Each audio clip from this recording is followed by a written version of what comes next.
wani biyar bai ma Allah ya saka masa da alkhairi mutumin Ibadan shi ma ya warkar da mutane guda 4 akan HIV, black seed fodder and honey, mana garin habbatus sauda da zuma ya warkar. Sannan kuma an gano yawan shan man habbatus sauda yana maganin cutan glaucoma. Kaga asibiti ba su da glaucoma sai dai ai arrestin. To amma shi shine amosanin ido, mana cuta ce da take bin hanyar jini na jijiyan ido. To wannan maganar da muke faɗa mu muna wakiltar Annabi Muhammad ne sallallahu mu ba ruwanmu da foreign organization ko international organization ko mu muna wakiltar Annabi ne.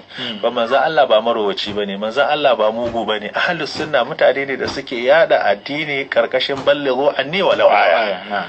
Saboda haka amana ta ilimi shine abin da ka sani ka faɗa.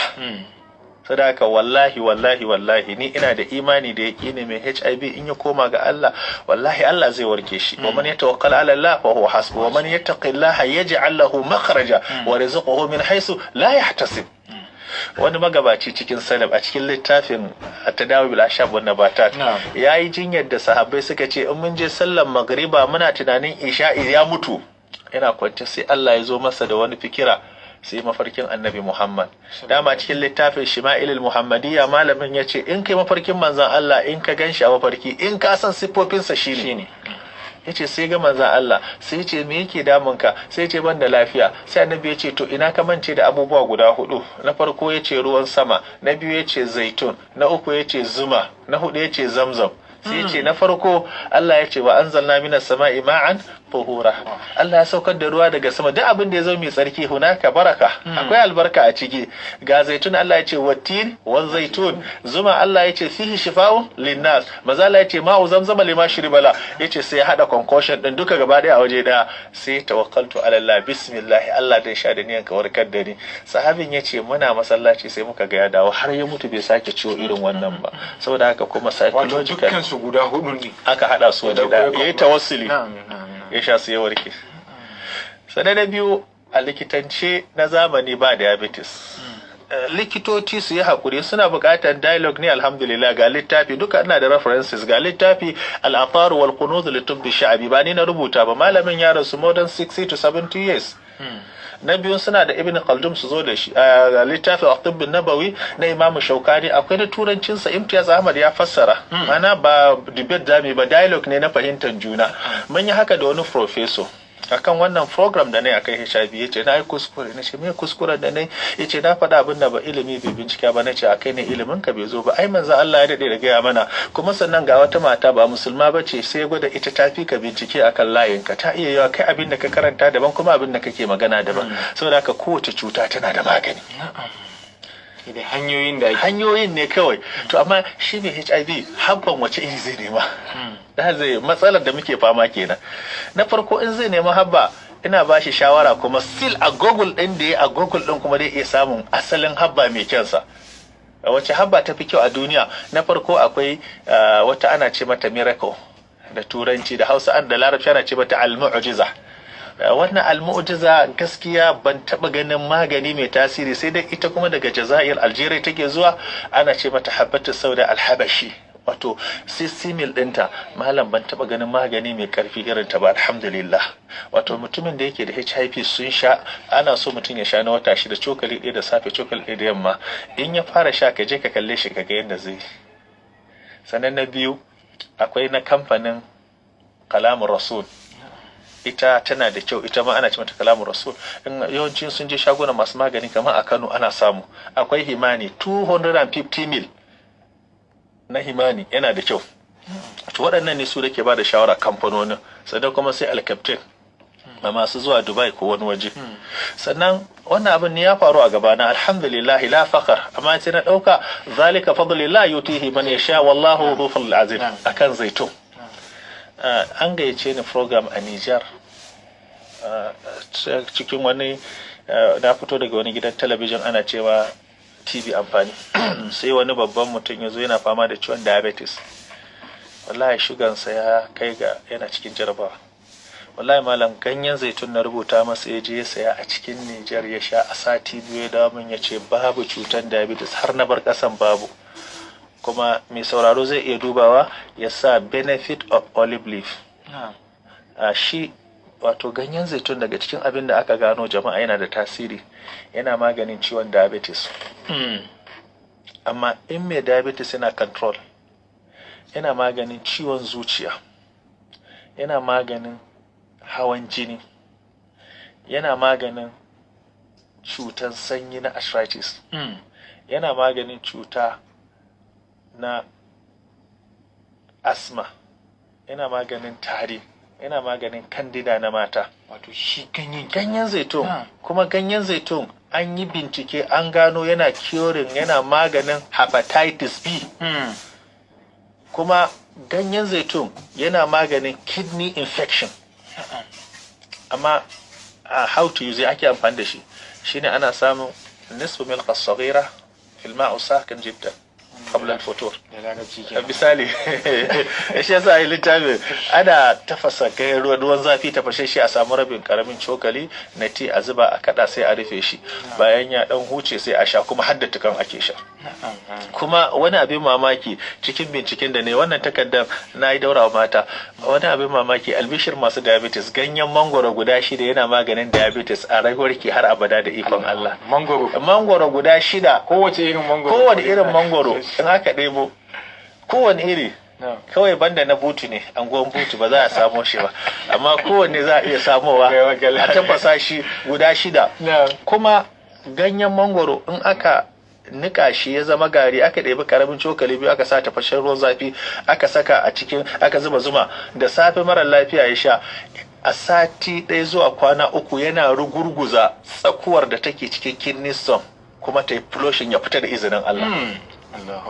Sannan kuma qasl hind al-bahari wanda muka ce manzo Allah ya magana akai, duk wannan maganar da nake fa akwai rubutu a wannan littafi gaba daya, waɗanda suka yi rubutu akai suke bayani akai wallahi ba musulmai bane, amma amana ta ilimi. Akwai seminar da akwai program seminar na taba zuwa a Sri Lanka, mun taba haduwa da wani professor shi wannan azin, nake tambayan sa me interestin nasa har yake rubutu akan magunguna na musulunci. Yace shi ai yana so ya gwada wa duniya cewa su ilimi da dalili suke bi, ba wai addinin ka suke bi ba. To kaga mutumin da ya faɗa haka, to in ka zauna da shi ka kawo masa wani mafita, Allah zai gamsu insha Allah. Sannan a cikin wannan rubutu bincike da muka yi shi, wanda duk mai sauraro zai iya amfani da shi, habba na faɗe ta amma ban karasa magananta ba, tana maganin glaucoma. Kuma an gamsu cewa amosanin ido ba ta da magani, sai dai ai arrestin a dakatar. To alhamdulillah akwai magungunanta da musulunci ya ambata, habba magani da musulunci. Kuma akwai wani magani ana ce masa ma'u baqaq al-musa, har ma nazo tsaraba wa ma'aikatan gotal da shi. Allah sa ina ce. Alhamdulillah. Ba zan bayar ba sai mai mata biyu, duk mai mata ɗaya a gotal to ba za a bashi maganin ba. An bayyana in matan ka biyu kuma ka shiga ciki. An fahimta? Ya kake bata rai? Na shiga ciki. To alhamdulillah. Glaucoma shan habba da safe cokali 1 da rana da yamma so 3 yana magani. Sannan tana magani na ciwon diabetes.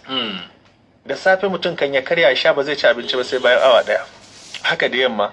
Sannan masu cuta na kansa kamar brain tumor, in suna samun ganyen man habbatus sauda suna sha ko su hada da zuma, yana magani.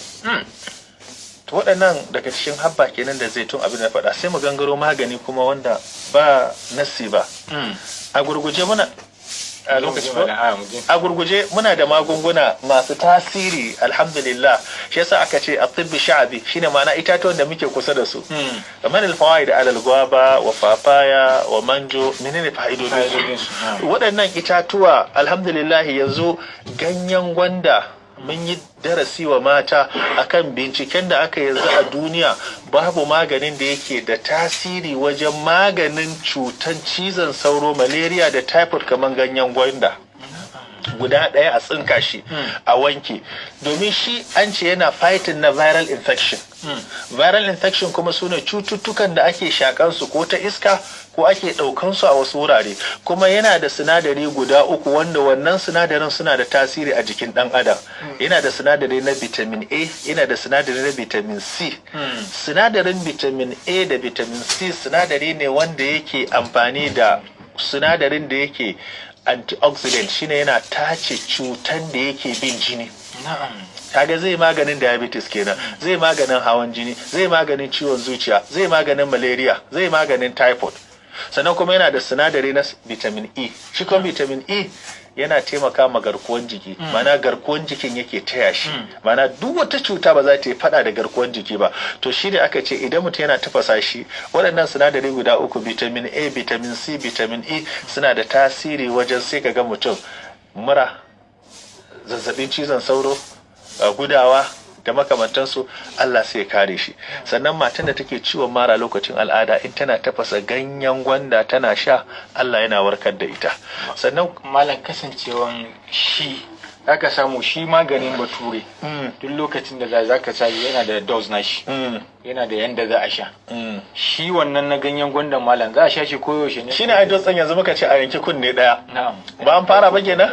Na biyu kuma ka ce a dafa shi da ruwa lita daya. Na'am. Lita ɗaya da kuma ka ce suka kasa shi kashi 3 a wuni. Na'am. An samu disko ba samu ba.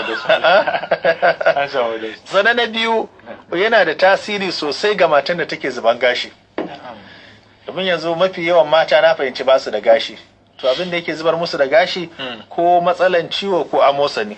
Sannan kuma in mace ta samo ganyen gwanda, ana yawan tafasa ganyen gwanda, wato yana maganin ciwon ulcer.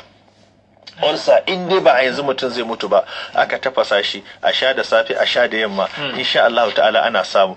Kuma abu na mafi mahimmanci mafi girma shine mutumin da yake cin abinci yake samun rudewa ciki, yake samun rashin bayan gida mai kyau, yana supporting na digesting system, mana wannan sinadarin maɗaci da take narkawa. In kana yawan shan ganyen gwanda yana taimakawa abinci ba zai bata ma ciki ba, cikinka ba zai rude ba. Sannan kuma mafi girma abin da mata suka fi so shine yana taimakawa rage kitse da tumbi, domin yana asalin kona cutar cholesterol da take cikin jini da kuma tumbi da kiba. Wato shi kullum ana so mutum, halittar da Allah ya maka ba wai zaka rage shi bane, sai dai ka gyara shi. Misali baki ne baki wuluk, amma in yana wanka zai ɗanyi haske. Misalin fara ce ba ta wanka sai ta yi duhu. To so da aka tafasa shi ana sha yana da tasiri. Kuma mata albishirinku, an samu maganin cutar kansa a gidanki. Malam mata kare? Alhamdulillah. Su to cutar kansan nono ba wanda ya fi damu kamar mata, kuma yana sa su wani hanya. Wato idan mace tana tafasa ganyen gwaiba, ta tafasa guda 6 da ruwa lita 1, ta kasa shi gida 4 tana sha, suka ce antiviral, antivirus, antimicrobial. Mana duk wani cutar da yake bi kuma is antioxidant, mana yana bin hanyar jini ya fitar da shi. Duk wani virus yana fada, kuma antibiotic ne. To in mace tana jin nonanta ko wani iri, to amma menene rigakafi akan kansan nono? Shine mata sai su koma wani irin rigar nono kike sawa, wani irin magani kike sha na girman nono. Saboda rigar nono mai soso yana da illa. Ya zaki fahimci haka? Ki duba a cikin internet ki sa side effect of bra. Side effect of bra zai kawo miki kalar rigar nonon da bai kamata ki sa ba. Ba a sa rigar nono mai karfi, yana hukin din kirjin. Suka ji mace kirjinta da bayanta ta ce ulcer. Sannan kuma mai soso shi kuma yana sa asalin kan nonon su ya dinga kaikai, yana fitar da wasu kuraje. Shi yasa ka ce duk ta guje shi. Kuma ba a so mace ta kwana da rigar nono. Kuma ba a so ki sha magani dan nonon ki yi girma, ki bar halittan ki inda Allah ya yi ki. Duk wanda zai aure ki ya san yanda ya aure ki.